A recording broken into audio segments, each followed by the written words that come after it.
I saw Obsession twice in theaters. I thought it was really good, and it got me thinking about another movie that touches on similar themes of control over someone that you claim to be in love with. A movie from 2013 that I've always felt deserved more attention.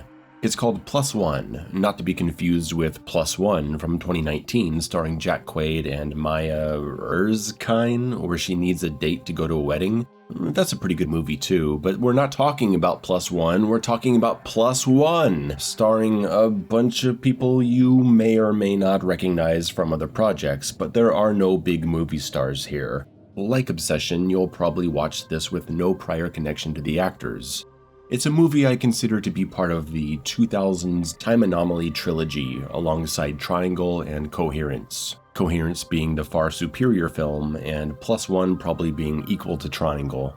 Plus One is the story of David, a fairly recent high school graduate that has stayed in his hometown while his gorgeous girlfriend Jill has moved away to attend college. They remain in a long-distance committed relationship, and on this day, David has come all this way to surprise her and watch her compete in a fencing tournament. She unfortunately gets knocked out of the game, erupting into anger, and you'll notice the girl that beat her looks strikingly similar to her.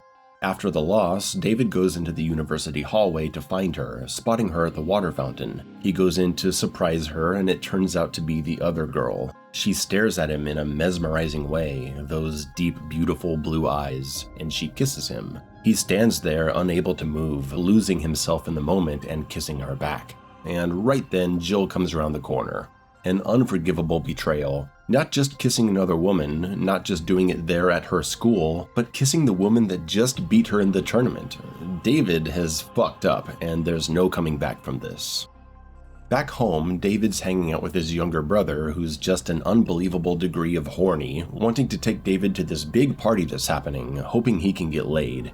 David is obviously not in the mood, he's depressed, he hates himself, all he wants is to get Jill back. But there's a good chance Jill is going to be at this party, since she's back in town for summer, so he decides to go.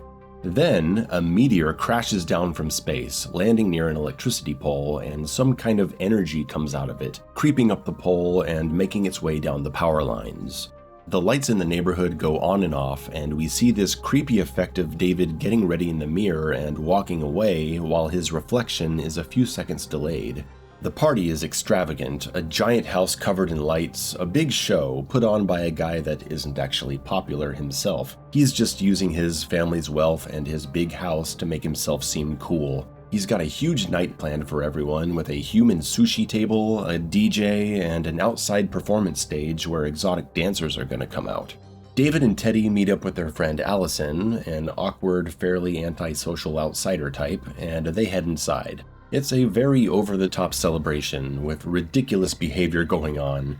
David's just looking for Jill, and apparently she's going to be showing up with a new guy she's dating named Steve. I'm skipping over everything that happens with Allison and Teddy and everyone else, leaving plenty of stuff to discover if you choose to watch this movie on your own, which I obviously recommend you do. We're just touching the general themes and the main plot points involving David. David sees Jill, and she is indeed with a new good-looking dude. Outside, the meteorite energy is making its way to the party house, and the party starts getting completely nuts as someone sets fire to a curtain and the sprinklers turn on, accompanied by a rise in the music, and the party eventually gets guided out to the patio for drinks and later the special stage performance. David finds Jill upstairs, and he gets his chance to talk to her in private. He apologizes, and Jill wants to know what for. You don't even know what you're apologizing for.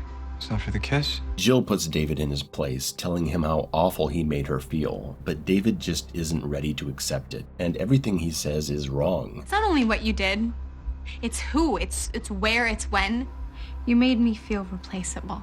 It's like you stepped into a part of my life where you didn't belong. I just want to forget this ever happened, okay? It was a really stupid thing to say. But there's something about her expression, like she's staying firm in her decision, protecting herself, but she's also kind of waiting for him to say the right thing. But it's never going to come because David's too immature to deserve her, and she's coming to see how pathetic he really is. I wish you'd never gone away. So you want me stuck here? No, I don't want you stuck. I'd be out there having fun with everyone else, but instead we're like fighting each other, Yeah. you know? So this is all my fault. No, I get He it. gets defensive over being called out for how he's never going to do anything with his life, and he starts criticizing her decision to bring a new date to the party. David, Okay, how just dare you? How dare slow you? down, please. Slow please, down. Just wish none of this had happened, okay? I bet you do, David. I bet you do. But you know what? Wishing is for little kids. And his final plea reveals just how selfish his motives are and have always been. I'll do anything to keep you. To keep me? Yeah. I don't know what I ever saw in you. Just a soul-crushing thing to hear. I don't know what I ever saw in you. There's nothing more to say after that. As David goes to cry alone in the bathroom, the energy surge outside causes a full-on power outage at the house, shutting down the stage show, leaving every part of the house dark and quiet. When the lights come back, something is off. Music can be heard downstairs, but isn't everyone outside at the stage? No, everyone is downstairs, partying like they were maybe half an hour ago. It's like David's gone back in time. But next to him is Allison, and she too sees what he sees, totally freaked out. David, I just saw another me downstairs. What? Their immediate fear is that whoever these people or creatures are they a threat? Could David and his friends be killed by whatever these beings are? Teddy joins, coming from the room next door where he was trying to get laid, and now all three friends are trying to figure out what's going on. Allison points out another David downstairs, walking around looking for Jill just like he was earlier, and then our David spots Jill on the stairs talking to her date, and he starts to come up with a plan. He goes up into this dark upstairs room where he had gone looking for Jill earlier, and he waits for this other David to show up, doing the same thing, and he whacks him over the head. He ties up his other self and leaves him there. He goes out and tells Teddy to make sure the new Jill doesn't go anywhere, and he goes out to the stage area to confirm that the original Jill is still there. He verifies that this is the case and heads back inside to talk to Jill number 2. He has the ultimate do-over opportunity. He knows what he said that was wrong and what Jill actually wants to hear. Jill, I'm really sorry. For what? For making you feel replaceable.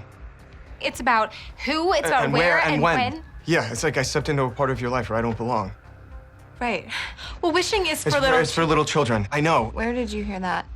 Where did you hear that wishing is for little children? I think the kiss was a really stupid way of making everything just stop. Hearing her own thoughts spoken back at her makes her feel incredibly strange and off guard. David goes into a speech about how she's moving on and he's stuck in the same place. His words are able to capture that last bit of love she still has for him, saving it before it disappears. But then the lights flash again, and Jill number 2 disappears. All the new people disappear. But then in a few seconds they come back. Now they're apparently closer in time to where the originals are now. They're moving closer in time with each one of those blackouts. It's like they're gaining on us. They might catch up to us if there's another one of those blackouts. Then what? The copies, I guess we'll call them copies, are all out on the patio taking shots, and they're about to head over to the stage. And if that happens, it's going to be a disaster. But worse, what happens when they disappear again and reappear even closer in time? Will they eventually appear in the same moment and take over their existence? They could take over our bodies. Our lives could change forever. Or we could change them.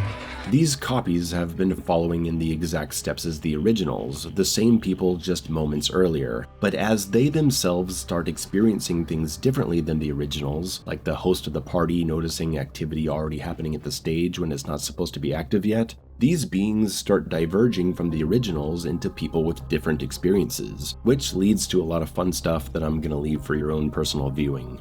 The copies phase out again with the next power fluctuation, and David heads straight for the original Jill, under the assumption that his big speech has altered her and altered the past. He's working on your typical time travel theory that he's fixed his mistake, but Jill still wants nothing to do with him. You think that after everything that you said to me that I'm gonna want to give you a hug? I thought you were someone else. Okay, well that's a really nice thing to say. No. He tries to replay his new smooth lines, but she shuts his bullshit down. You are so pitiful.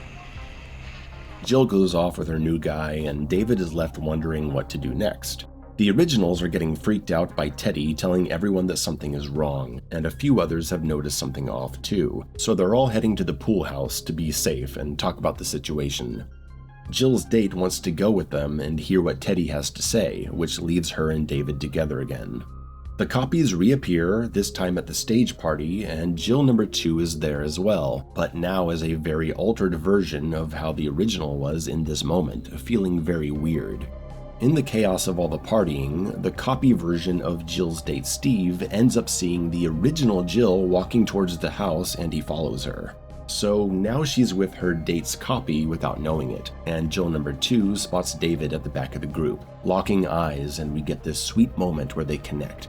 Though we know this is all quite perverse because it's all a sick manipulation. David sees the actual Jill going into a room with copy Steve, so he runs back to the house quickly and he's got some kind of plan. Things are getting hot in the bedroom when the lights go out and copy Steve disappears. She's looking around in the dark for him when she spots David. Damn it, David, this is over, okay? Yeah, he stabs her, says he loves her, and that everything is gonna be okay. And his theory is that once the two groups collide into the same moment in time, there can only be one. Either they'll fuse together, or if only one survives, that will be the one that goes on. Soon after, when Jill 2 arrives at this very moment, the original Jill's dead body is gone, and David is with his do-over. He gets exactly what he wants. He only had to manipulate this new version of her and murder the original. Many insane things happen throughout the movie involving the rest of the people at the party, and everyone is pretty much traumatized. But then there's David and his new Jill, happy as can be. Roll credits. I hope you can see why this movie came to mind when I saw Obsession. Obviously they're very different movies, despite both being horror with a sci-fi supernatural element, but they're both stories about a young man that can't get the woman he wants to be with and does something unethical in order to get her. Bear turns Nikki into what he wants her to be through his wish, in a way killing the true Nikki, and David turns Jill into what he wants by manipulating her copy and literally killing the true Jill. I see them as complementary stories, but you're not guaranteed to like one just because you like the other. Plus One is an underrated film. It's fun, suspenseful, original, funny, horrific, and in some parts of the world it's called Party Invaders. It was written and directed by Dennis Iliadis, who had previously directed the Last House on the Left remake, which I think is fantastic. I don't know why this movie didn't do well. The poster is pretty bad, showing one of the random exotic dancers with the tagline, "Everyone wants one." What? Maybe it was a real failure of marketing. But the budget also causes problems because there are certain effects shots where they have to double the actors on screen and it just looks awful. I mean, truly bad. You just have to shrug it off because it's a fairly small part of the movie. I tried to look up the budget and box office returns, but I can't find anything other than the stupid Google AI results. But if they're anywhere close to accurate, it was made for under $1 million, which explains the terrible visual effects, and it made under 50,000 worldwide. So yeah, check it out, it's pretty good. It's hard to find, but you can probably find it on Amazon Prime if you have that. Thanks for watching.